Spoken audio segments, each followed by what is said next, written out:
These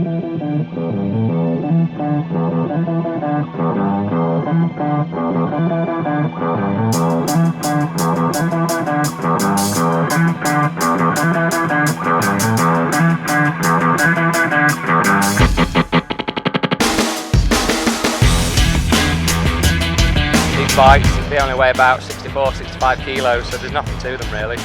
Guys who are used to the great big heavy road bikes, and they come and jump on our little 125 and I think, oh, this is going to be easy, but I think they find it a lot harder than it looks.